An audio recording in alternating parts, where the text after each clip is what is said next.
Che cos'è la routine?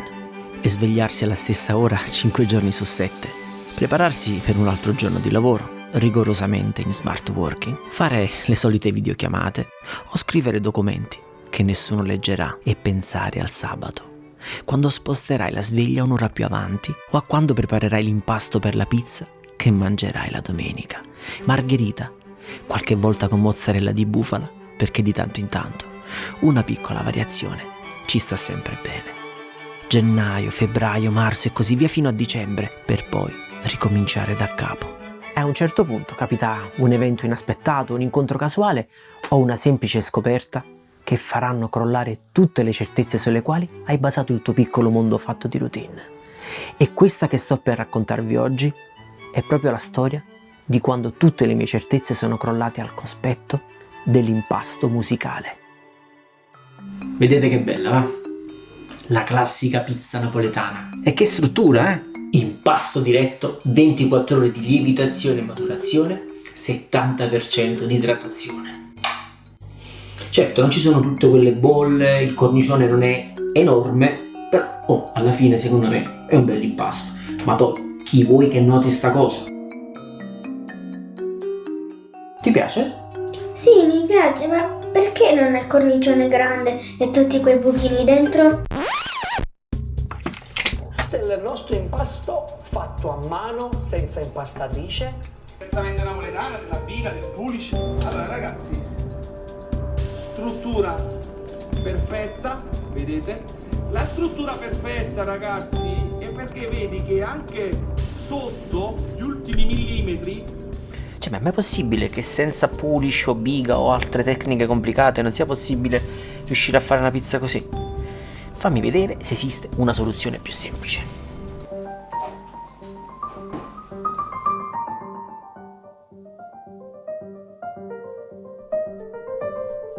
E la risposta è no, altrimenti biga e pulish non esisterebbero. Ciao a tutto il gruppo Telegram, come va? Oggi mi era venuta un'idea folle. Cioè tipo fare un impasto per ottenere un mega cornicione ma senza usare né biga né pulish. È inutile dirvi che ovviamente ho perso tempo, visto che è impossibile. Vorrei mandarvi una foto della mia ultima pizza, così mi dite un po' che cosa ne pensate. Ciao e alla prossima.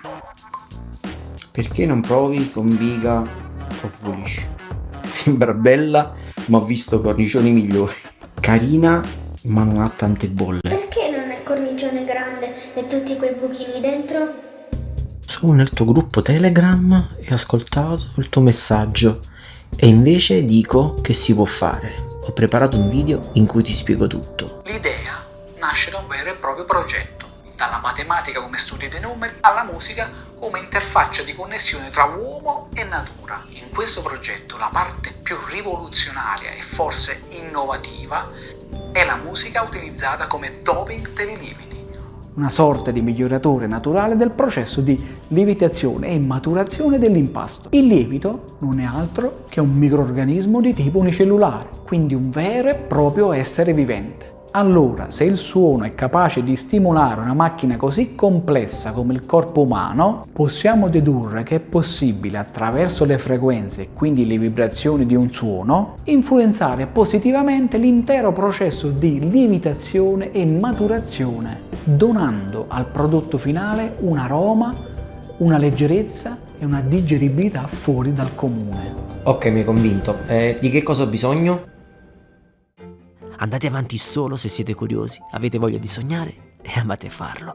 Quello che vedrete non è un test scientifico, ma è un atto d'amore nei confronti della pizza. La teoria della lievitazione armonica alla base dell'impasto musicale è incentrata sulla propagazione delle vibrazioni attraverso una cassa armonica, la quale, a contatto con il contenitore dell'impasto, permette alle vibrazioni di arrivare ovunque ci siano i lieviti. Lo scopo della cassa armonica è di amplificare le frequenze prodotte dalla musica.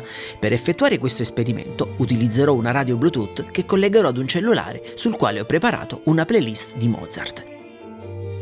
Chiuderò la radio in un contenitore per alimenti abbastanza grande sul quale andrò a appoggiare un barattolo cilindrico in vetro nel quale farò lievitare l'impasto.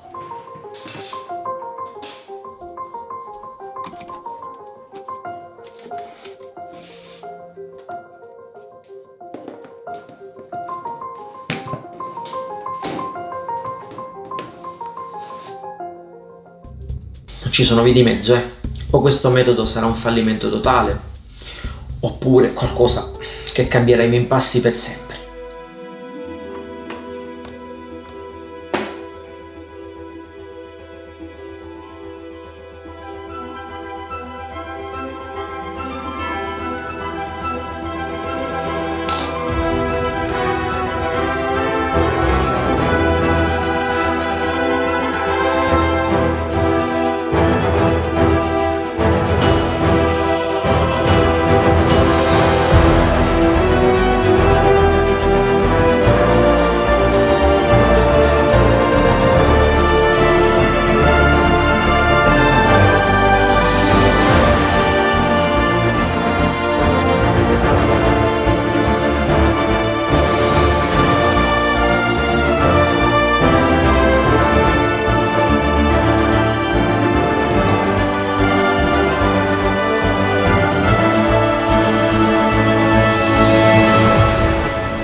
Ci siamo quasi, ma prima di vedere come verrà la pizza, lasciate un bel like e iscrivetevi al canale e cliccate sulla campana.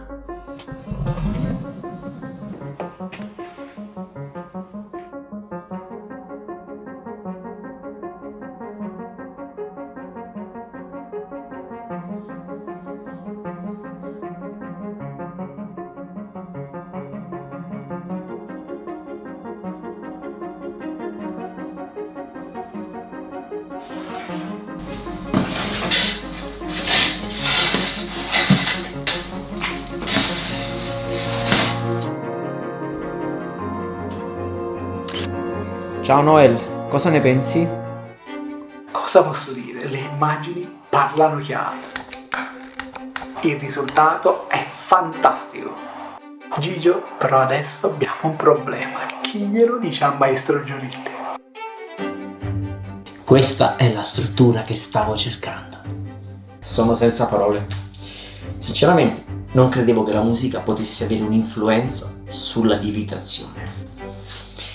E se invece di usare Mozart usassi altri generi musicali tipo il pop, il rock o addirittura la trap, in che modo influenzerebbero la lievitazione? Provate voi a fare questi esperimenti e taggatemi su Instagram, mi trovate come Gigio Pizza, e soprattutto taggate il genio, l'autore dietro all'impasto musicale. Si chiama Pizza Noel, seguitelo su Instagram. L'impasto funziona e lo proverò anche col mio forno da 20 euro, quindi non vi perdete i prossimi episodi della mia serie sul forno fai da te. Lasciate un bel like se vi è piaciuto il video e soprattutto iscrivetevi al canale e cliccate sulla campana per ricevere una notifica tutte le volte che pubblicherò un nuovo episodio. Ciao e alla prossima!